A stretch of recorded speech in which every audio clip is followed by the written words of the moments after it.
Welcome friends, knowledge ফার্স্টে আপনাকে স্বাগত। তো আজকে একটা নতুন ভিডিও নিয়ে এসেছি।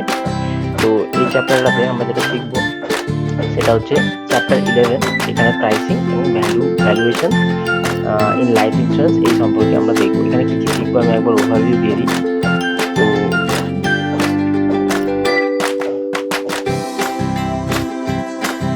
এখানে আমরা প্রিমিয়াম সম্পর্কে জানবো। প্রিমিয়াম অলরেডি আমি জানি, তো জাস্ট এখানে আছে বলে আমি অল্প জাস্ট বলে দেবো। রিবেট সম্পর্কে দেখবো, এক্সট্রা চার্জেস কী সেটা সম্পর্কে দেখবো। ওয়েজ অফ ভ্যালুইং অ্যাসেট এটা একটু দেখে নেবো। তারপর হচ্ছে বোনাস সম্পর্কে দেখবো, আর হচ্ছে টাইপস অফ রিভার্সনারি বোনাস এই সম্পর্কে আমরা আলোচনা করব। তো আশা করি ভিডিওটা আপনাদের উপকারে লাগবে। তো শুরু করা যাক। তো প্রথমে হচ্ছে প্রিমিয়াম অ্যান্ড রিবেটস। প্রিমিয়াম কি আর রিবেটস কি? তো প্রথমে দেখে নিই প্রিমিয়াম কি। প্রিমিয়াম আমরা সব আগে চ্যাপ্টারে শিখেছি যে প্রিমিয়াম হচ্ছে একটা কনসিডারেশন অ্যামাউন্ট। যখন কোনো ইন্স্যুরেন্স কোম্পানি কোনো কাস্টমারকে তার প্রপোজাল ফর্মটা অ্যাকসেপ্ট করে, তখন সে কিছু কনসিডারেশন অ্যামাউন্ট সে তার কাস্টমার কাছ থেকে নেয়। তার বিনিময়ে সে তার লাইফটাকে বা তার অ্যাসেটকে সিকিওর করে। তো সেই যেটা কনসিডারেশন অ্যামাউন্টটা হচ্ছে ইন্স্যুরেন্সের ক্ষেত্রে প্রিমিয়াম। তো আমি প্রিমিয়াম সম্পর্কে আমরা এর আগেও দেখেছি। তো এটা আমি একটুখানি বলে দিই। The ordinary language the term premium denotes the price that is paid by an insured for purchasing an insurance policy. Insurance policy কিনতে গেলে কাস্টমারকে যেটা টাকা দিতে হয় সেটা হচ্ছে premium. It is normally expressed as at the rate of premium per 1000 rupees of sum assured. এটা মানে হচ্ছে যে সাম অ্যাসিওর্ড যেরকম হবে তার সেই হিসাবে প্রিমিয়ামটা হবে, মানে পার 1000-এ কত প্রিমিয়াম সেই হিসাবে একটা প্রিমিয়াম আসবে। তো যে হিসাবে যত আপনি 1000 প্রিমিয়াম যত বেশি নেবেন, যত সাম অ্যাসিওর্ড বেশি নেবেন সেই হিসাবে তত বেশি আপনার প্রিমিয়াম আসবে। তো ইন ডিটেলসে আমি এই প্রিমিয়ামের ডিটেলসে যাচ্ছি না। তো এই চ্যাপ্টারে অনেক কিছু ডিটেলসে আছে, অত ডিটেলসে আমার জানার দরকার নেই। জাস্ট আমি ওভারভিউ দেখব। এখানে মোটামুটি যেগুলো এক্সামের দিক থেকে ইম্পর্টেন্ট, বেশি ডিটেলসে যাওয়ার এখানে দরকার নেই। তো আমরা নেক্সট দেখি রিবেট। রিবেটটা এখানে ইম্পর্টেন্ট। রিবেট মানে কি? রিবেট মানে ছাড়, বাংলাতে হচ্ছে ছাড়। তো রিবেট এখানে যেমন ইন্স্যুরেন্সের ক্ষেত্রে আমরা যেমন নর্মাল যে কোনো মার্কেটিংয়ের ক্ষেত্রে যে কোনো আমি ছাড় পাই বিভিন্ন দিক থেকে, তো এখানেও ইন্স্যুরেন্সের ক্ষেত্রেও ছাড় আছে। কখন ছাড় আছে? Life insurance company may also offer certain types of rebates. দু ধরনের রিবেট হয়, একটা হচ্ছে প্রিমিয়ামের উপর রিবেট। প্রিমিয়াম আচ্ছা, একটা হচ্ছে সাম অ্যাসিওরের উপর রিবেট হয়, আর একটা হচ্ছে প্রিমিয়ামের উপর রিবেট হয়। সাম অ্যাসিওরের উপর রিবেট মানেটা কি? যখন কোনো কাস্টমার একটা বেশি সাম অ্যাসিওরের পলিসি নেয়, তো তখন তার কি হয়, একটা নর্মালি যা প্রিমিয়াম হওয়া উচিত তার উপর একটা সার্টেন পার্সেন্টেজ ডিসকাউন্ট থাকে বা ছাড় থাকে। তো সেটাকে বলা হয় সাম অ্যাসিওরের উপর রিবেট। আমি এক্সাম্পল হিসেবে বলতে পারি যে ধরা যাক যে কোনো একটা পলিসিতে যদি 5 লাখের উপরে সাম অ্যাসিওর্ডের কোনো পলিসি নেওয়া হয়, তাহলে ইন্স্যুরেন্স কোম্পানি দেখা গেল প্রিমিয়ামের যে নর্মাল প্রিমিয়াম হওয়া উচিত তার উপর 1% বা 2% একটা রিবেট দিচ্ছে। তো এটা হচ্ছে সাম অ্যাসিওর্ডের উপর রিবেট। কিন্তু 5 লাখের নিচে কোনো পলিসি হলে নর্মাল যেমন প্রিমিয়াম হয় সেই রেটেই প্রিমিয়াম দিতে হবে কাস্টমারকে। তো এটা হলো সাম অ্যাসিওর্ডের উপর রিবেট। তাহলে এবার হচ্ছে আমি যেটা দেখছি প্রিমিয়ামের উপর রিবেট। প্রিমিয়ামের উপর কখন রিবেট হবে? এখন প্রিমিয়াম পে করার অনেক রকম প্রসেস আছে। একটা হচ্ছে মেথড আছে, যেটা হচ্ছে আমি মান্থলি দিতে পারি, কোয়ার্টারলি দিতে পারি, মানে 3 মাস অন্তর দিতে পারি, হাফ ইয়ারলি দিতে পারি, 6 মাস অন্তর দিতে পারি, এবং অ্যানুয়ালি বা বাৎসরিক দিতে পারি। এবার হচ্ছে যদি আমি ইয়ারলি দিই তাহলে ইন্স্যুরেন্স কোম্পানির ক্ষেত্রে মানে আপনার খাটাখাটনিটা কম। যদি সেটা আমি মান্থলি দিই তাহলে ইন্স্যুরেন্স কোম্পানিকে প্রত্যেক মাসে মাসে সেটাকে কালেক্ট করতে হবে, এবং সেখানে সার্ভিসিং চার্জটাও বেশি হয়ে যায়। তো মান্থলিতে কোনো রিবেট থাকে না। সিমিলারলি কোয়ার্টারলি যদি হয় তাহলে 3 মাস অন্তর অন্তর সেখানেও কোনো রকম রিবেট দেওয়া হয় না। কিন্তু যদি হাফ ইয়ারলি বা অ্যানুয়ালি করা হয় তখন কি হয়, ইন্স্যুরেন্সের কোম্পানির কিন্তু এই সার্ভিসিং চার্জটা অনেক কমে যায়, কারণ হাফ ইয়ারলি মানে বছরে 2 বার দিতে হবে আর অ্যানুয়ালি মানে বছরে 1 বার। তো সেখানে তার জন্যই এখানে কি হয়, হাফ ইয়ারলিতে 1% সাধারণত এলআইসিতে ছাড় থাকে এবং কোয়ার্টারলিতে 2% ছাড় থাকে, এবং অন্যান্য প্রাইভেট ইন্স্যুরেন্স কোম্পানিতে সিমিলারলি ছাড় থাকতে পারে, সেই ডিটেলস আমি জানি না। তবে এলআইসিতে হাফ ইয়ারলি 1% এবং আপনি যদি ইয়ারলি নেন তাহলে 2% রিবেট থাকে। তো এইটাই হচ্ছে রিবেট অন প্রিমিয়াম। তো এখানে আমি যেটা বললাম, more frequent the mode, more the cost of service. যত ফ্রিকুয়েন্টলি আপনি দেবেন তো তত আপনার কস্ট অফ সার্ভিস বেড়ে যাবে ইন্স্যুরেন্স কোম্পানির ক্ষেত্রে। তো সেই জন্য যদি অ্যানুয়ালি হয় আর হাফ ইয়ারলি হয়, এই ক্ষেত্রে ইন্স্যুরেন্স কোম্পানি সাধারণত রিবেট দিয়ে থাকে। তো এটাকে বলা হয় রিবেট বা ছাড়। তো নেক্সট আমরা দেখি এক্সট্রা চার্জেস। এক্সট্রা চার্জেস আমি এর আগেও আলোচনা করেছি। এক্সট্রা চার্জেস বলতে কি হয়, যখন আমাকে কোনো প্রিমিয়াম কোনো পলিসি নিতে গেলে এক্সট্রা কিছু প্রিমিয়াম দিতে হয়।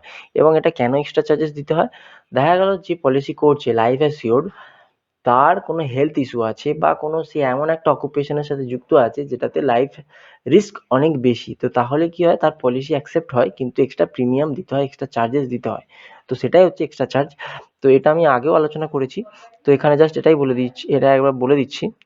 if the person proposing a life insurance suffers a certain health problem, কোনো যদি হেলথ প্রবলেম থাকে লাইক হার্ট এলমেন্ট, ডায়াবেটিস, এগুলো থাকলে এক্সট্রা প্রিমিয়াম লাগবে, সেটা আমরা সবাই জানি। সিমিলারলি যদি এমন এমন একটা অকুপেশনের সাথে যুক্ত আছে যেখানে লাইফ রিস্ক অনেক বেশি, হ্যাজার্ডাস অকুপেশন, তো সেখানেও আমার প্রিমিয়াম বেশি লাগবে। তো এটা হলো এক্সট্রা চার্জেস। তো নেক্সট আমরা দেখি, নেক্সট দেখছি ওয়ে অফ ভ্যালুইং অ্যাসেটস। তো এই জিনিসটাতে অনেক ডিটেলসে আছে, আমি জাস্ট ছোট্ট করে একদম বলার চেষ্টা করেছি কারণ বেশি ডিটেলস আমার লাগবে না। তো এখানে হচ্ছে যে ওয়ে অফ ভ্যালুইং অ্যাসেট মানে ইন্স্যুরেন্স কোম্পানি তার অ্যাসেটগুলোকে ভ্যালুয়েশন করে, এবং এর জন্য বিভিন্ন রকম মেকানিজম আছে, বিভিন্ন রকম টেকনিক আছে। তো আমি অত ডিটেলসে আমি জানবো না, জাস্ট বেসিক জিনিসগুলো জানবো, একদম উপরের যে জিনিসগুলো।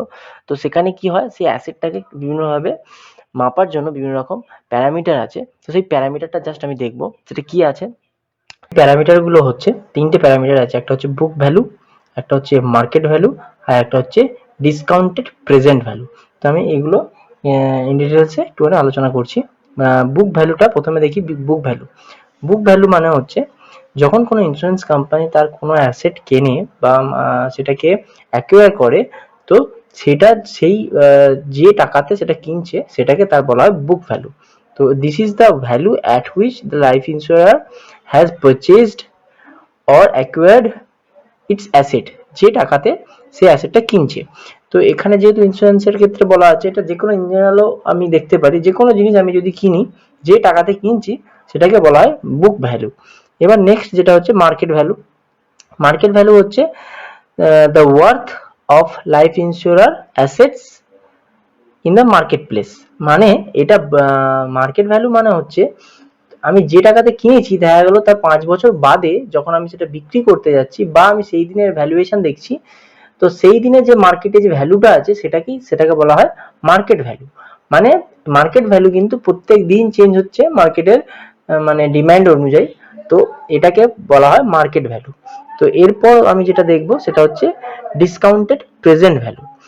এখানে কি হয়, আমার কোনো একটা অ্যাসেট নিয়েছি এবং সেই অ্যাসেটটা আমি ফিউচারে আমি জানি এই অ্যাসেট থেকে আমি সার্টেন ইনকাম পাবো, এবং এই সমস্ত ইনকামগুলোকে আমি ক্যালকুলেট করে এবং সেটাকে বর্তমান ভ্যালুতে যদি কনভার্ট করি, এটা একটা প্রসেস আছে, ক্যালকুলেশন আছে, ম্যাথামেটিক্যাল ফর্মুলা আছে। তো সেই ফর্মুলাতে কি করি, সমস্ত ফিউচার যে ইনকামগুলো আছে সেগুলোকে ক্যালকুলেশন করে বর্তমানে সেটাকে ভ্যালুয়েশন যদি করা হয়, তো সেটাকে বলা হয় ডিসকাউন্টেড প্রেজেন্ট ভ্যালু। তো এখানে দেখে নিই একবার, estimated the future income stream from various assets and discounting them to the present value, বর্তমানে প্রেজেন্টে সেটাকে কতটা ভ্যালু হতে পারে সেটাকে ক্যালকুলেশন করা। তো এই হচ্ছে তিনটে ভ্যালুয়েশন প্রসেস। তো এর ডিটেলস আরো অনেক কিছু প্যারামিটার আছে, সেগুলো আমরা যাব না। তো আমরা নেক্সট দেখে নিই কি আছে। নেক্সট আছে বোনাস। এটা খুব ইম্পর্টেন্ট জিনিস এবং এখান থেকে কিন্তু কোশ্চেন আসতে পারে। বোনাসের কত রকমগুলো ভাগ আছে। তো প্রথমে দেখি বোনাসটা কি। বোনাস বোনাস হচ্ছে যে, এখানে দেখি bonus is paid as an addition to the basic benefit payable under a contract. Bonus হচ্ছে যে কন্ট্রাক্টে যে বেসিক বেনিফিট যেগুলো বলা আছে তার অতিরিক্ত যেটা দেওয়া হয় সেটাকে বলা হয় bonus, addition to the basic benefit. Typically it May appear as an addition to the basic sum assured or basic pension per annum। এটা আমরা বুঝলাম। ইটস এক্সপ্রেসড ফর এক্সাম্পল, এখানে কি একটা এক্সাম্পল দিয়েছে, অ্যাজ রুপিস 60/1000 সাম অ্যাসিওর্ড, মানে হচ্ছে আমি এটা বলে দিই যে এটা বেশিরভাগ ক্ষেত্রে ইন্স্যুরেন্সের ক্ষেত্রে যা সাম অ্যাসিওর্ড নেওয়া হয় তার মানে 1000 সাম অ্যাসিওর্ডে কত টাকা সেই হিসাবে দেওয়া হয়। ধরে নিন আমি এখানে যে উদাহরণটা দেওয়া হয়েছে যে 1000 টাকা যদি সাম অ্যাসিওর্ড হয়, 1000 টাকা সাম অ্যাসিওর্ডে 60 টাকা হচ্ছে তার বোনাস। যদি আমি সেই হিসাবে 5 লাখ টাকা সাম অ্যাসিওর্ড হয় তো সেই হিসাবে এটা ক্যালকুলেশন হয়ে তার বোনাসটা ক্যালকুলেশন হবে। তো আমরা বোনাসগুলো সবসময় পার 1000 সাম অ্যাসিওর্ডে আমরা দেখব। তো এটা হচ্ছে ক্যালকুলেশনের মেথড। তো most common form of bonus is the reversionary bonus. Reversionary বোনাসের মেন বোনাস আমরা ইন্স্যুরেন্সে যেটা পাই সেটা হচ্ছে রিভার্সনারি বোনাস। তো রিভার্সনারি বোনাসের অনেক রকম ভাগ আছে, সেটা আমরা এই ভিডিওতে আলোচনা করব এবং এটা খুব ইম্পর্টেন্ট। আমরা যে বোনাসটা এখানে দেখব সবই কিন্তু রিভার্সনারি বোনাস। এবার হচ্ছে সিম্পল রিভার্সনারি বোনাস। সিম্পল রিভার্সনারি বোনাস কি? এটা হচ্ছে রিভার্সনারি বোনাসের, এবার আমি ভাগগুলো দেখছি। তার মধ্যে প্রথম ভাগটা হচ্ছে সিম্পল রিভার্সনারি বোনাস। নামটা দেখি বুঝতে পারছি এটা সিম্পল, কারণ এর সাথে অন্যরকম কোনো কিছু আর আমার সংযোজন নেই। তো এখানে আমার কোনো সিম্পল কথাটা থেকে আমি বুঝতে পারছি এটা কোনো রকম এক্সট্রা কিছু নেই। তো এটা মানে হচ্ছে যে this bonus is express as a percentage of basic cash benefit. যে ক্যাশ বেনিফিট আমি পাবো তার উপর এক্সট্রা সার্টেন পার্সেন্টেজ আমি পাবো under the contract. In Indian example, আচ্ছা ইন্ডিয়াতে যেটা এক্সাম্পল দিয়েছে, it is declared as a amount of per 1000 some assured. যেটা আমি আগে বললাম বোনাসটা সাম অ্যাসিওর্ড যেটা নেই তার 1000 থেকে হিসেব করা হয়, মানে পার 1000 সাম অ্যাসিওর্ডে আমি সার্টেন অ্যামাউন্ট পাবো, মানে পার 1000-এ 60 টাকা যদি হয় 60 টাকা পাবো। এবার আমি সাম অ্যাসিওর্ড যদি 5 লাখ হয় তো সেই হিসাবে সেটা ক্যালকুলেট হবে। তো এই হচ্ছে সিম্পল রিভার্সনারি বোনাস। এরপর হচ্ছে কম্পাউন্ড বোনাস। কম্পাউন্ড বোনাসটা নামটা দেখে বুঝতে পারছি এখানে কিন্তু কম্পাউন্ডিং হচ্ছে, মানে চক্রবৃদ্ধির ব্যাপারটা আসছে। তো এই কম্পাউন্ড বোনাসটাকে আবার দুটো ভাগে ভাগ করেছে, নর্মাল কম্পাউন্ড বোনাস আর একটা হচ্ছে সুপার কম্পাউন্ড বোনাস। তো দুটো পার্থক্য আমি বলে দিচ্ছি। কম্পাউন্ড বোনাসে কি হয়, here the company express a bonus as a percentage of basic benefit and already attach bonuses. মানে ধরুন এখানে আমি একটা বলছি, একটা নর্মাল এক্সাম্পল দিয়ে বোঝানোর চেষ্টা করছি। ধরে নিচ্ছি এখানে আমার একটা ক্যাশ, আমি জাস্ট নর্মাল একটা উদাহরণ ধরে নিচ্ছি এটা একটা ক্যাশ বেনিফিট। ক্যাশ বেনিফিটটা আমি পুরোপুরি লিখছি না, এটা ক্যাশ বি লিখছি, আর একটা আমার হচ্ছে বোনাস। বোনাসটাকে আমি শুধু বিও লিখছি, পুরোটা আমি লিখছি না। তো এদিকে আমার ক্যাশ বেনিফিট আছে আর এদিকে আমার একটা বোনাস আছে। তো কোনো একটা পলিসি আমার নর্মাল যদি কম্পাউন্ড বোনাস হয় সেখানে কি হয়, নর্মাল রিভার্সনারি বোনাস যেখানে রিভার্সনারি বোনাস হলে কি হয়, ক্যাশ বেনিফিটের উপর সার্টেন পার্সেন্টেজ আমি পেতে থাকি এবং সেটা প্রত্যেক বছর আমি পেতে থাকি এবং সেটা যত জমলো শেষে বোনাস সেটা বেসিক ক্যাশ বেনিফিটের সাথে যোগ হয়ে ফাইনালি ম্যাচুরিটি ভ্যালু আমরা পাই। এটা হচ্ছে সিম্পল রিভার্সনারি বোনাস। কিন্তু কম্পাউন্ড বোনাসে কি হয়, সেখানে আমার যে ক্যাশ বেনিফিট আছে তার উপর একটা বোনাস আমি পেলাম এবং সেই বোনাসটা ক্যাশ বেনিফিটের সাথে যোগ হয়ে যায়। যোগ হয়ে টোটাল যেটা হলো নেক্সট ইয়ার যে বোনাসটা পাবো সেটা ওই ক্যাশ বেনিফিট এবং বোনাসের যে যোগফল তার উপর আবার আমি বোনাস পাবো। তার মানে এটা একটা চক্রবৃদ্ধির মতো ব্যাপার এখানে এসে যাচ্ছে। তো আমি ধরে নিই ক্যাশ বেনিফিট আমার এখানে 100 টাকা, ধরে নিচ্ছি আমার ক্যাশ বেনিফিট 100 টাকা। আমি জাস্ট উদাহরণের জন্য ছোট অ্যামাউন্ট নিচ্ছি। 100 টাকা যদি ক্যাশ বেনিফিট হয় এবং তার বোনাস দেখা গেলো সে বছর ডিক্লেয়ার করলো 10 টাকা, তো তাহলে আমার সে বছর বোনাস হলো 10 টাকা এবং যদি দুটোকে যোগ করি তাহলে হয়ে গেল ক্যাশ বেনিফিট আর বোনাস মিলিয়ে 110 টাকা। তো আমার নেক্সট ইয়ার আমি যে বোনাসটা পাবো, নেক্সট ইয়ার এ যদি আবার 10% বোনাস ডিক্লেয়ার করে তখন কি হবে, কম্পাউন্ড বোনাসের ক্ষেত্রে সেটা 110-এর উপর 10% আসবে। 110-এর উপর 10% এলে নেক্সট ইয়ার বোনাসটা হয়ে যাবে 11 টাকা। তো এইভাবে প্রত্যেক বছর বোনাসের সাথে বেসিক ক্যাশ বেনিফিটটা যোগ হতে থাকবে এবং নেক্সট ইয়ার সেটা টোটাল যে যোগফল যেটা আছে তার উপর আবার আমি বোনাসটা পাবো। মানে পুরোটাই কম্পাউন্ডিং। আমরা যে কম্পাউন্ড ইন্টারেস্ট যেটা শিখেছিলাম, তো ঠিক এখানে সেই কনসেপ্ট। তো এটা হলো কম্পাউন্ড বোনাস। এবার আমি দেখছি যেটা হচ্ছে যে সুপার কম্পাউন্ড বোনাসটা কি। সুপার কম্পাউন্ডের ক্ষেত্রে আমি একই উদাহরণ নিচ্ছি। সুপার কম্পাউন্ডিং এ কি হয়, আমি এটা মুছে দিলাম, আচ্ছা যাই হোক। দেখা গেল আমার ক্যাশ বেনিফিট 10 টাকা 100 টাকা আছে এবং বোনাস আমার জমেছে 10 টাকা। এবার সুপার সুপার কম্পাউন্ডিংয়ে কি হয়, সুপার কম্পাউন্ডিংয়ে হয় যে বোনাসের উপর ক্যাশ বেনিফিটের উপর আলাদা একটা ইন্টারেস্ট রেট থাকে, মানে আলাদা একটা রেটে দেয়, এবং বোনাসের উপর আলাদা রেটে দেয়। দেখা গেল এর উপর 10% দিল, 10% দিয়ে এখানে একটা বোনাস জমলো 10 টাকা, এবং বোনাসের উপর আবার একটা আলাদা ইন্টারেস্ট রেট হয়, এখানে দেখা গেলো 8% রেটে দিচ্ছে, তো তাহলে বোনাসের উপর এখানে হয়ে গেল 0.8, মানে 80 পয়সা। তো এই দুটো আবার যোগ হয়ে গিয়ে টোটাল আমার বোনাস, সে বছরের বোনাস দাঁড়ালো। তো এইভাবে দুটো আলাদাভাবে সেপারেটলি হয়, মানে ক্যাশ বেনিফিটের উপর আলাদা রেটে বোনাস এবং বোনাসের উপর আলাদা রেটে বোনাস, এবং এইভাবে ক্যালকুলেশন হয়, সাম আপ হয়ে লাস্টে একটা ক্যাশ বেনিফিট, মানে টোটাল আমরা ম্যাচুরিটি ভ্যালুটা পাই। তো এটা হলো বোনাসের দিক। টার্মিনাল বোনাস হচ্ছে যেটা আমি একদম শেষে পাই, মানে পলিসির একদম শেষে যে বেনিফিটটা পাই সেটাকে বলা হয় টার্মিনাল বোনাস। যে বোনাসটা আমি একদম পলিসির শেষে পাই, তো সেটা টার্মিনাল বোনাস, নামটাই দেখে আমি বুঝতে পারছি। এবং এখানেই আমার এখানে জিনিসটা শেষ হয়ে গেল। এবার আমি টাইপস অফ রিভার্সারি বোনাসের একটা চার্ট আমি এখানে দেখাতে চাইছি। চারটা আমরা এই আলোচনা করলাম, এবং এই চারটাতেই আমি একবার ওভারঅল বলে দিই। এটা সিম্পল রিভার্সারি বোনাস আমি দেখলাম, যেখানে জাস্ট ক্যাশ বেনিফিটের উপর একটা সার্টেন সিম্পল পার্সেন্টেজ আমি পাই। বোনাস কম্পাউন্ডের ক্ষেত্রে কি হয়, ক্যাশ বেনিফিট আর বোনাস যোগ করে যেটা পাই সেটা নেক্সট ইয়ারে আমি আবার বোনাস তার উপর ক্যালকুলেশন হয়, মানে এটা চক্রবৃদ্ধির মধ্যে বাড়তে থাকে।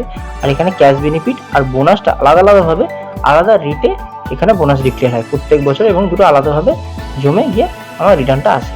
আর টার্মিনাল হচ্ছে পলিসির শেষে এই বোনাসটা আমরা পাই। তো এটা হলো টোটাল বোনাসের কনসেপ্ট। আশা করি আপনার এই ভিডিওটা ভালো লেগেছে। এই ভিডিওটা ভালো লেগে থাকলে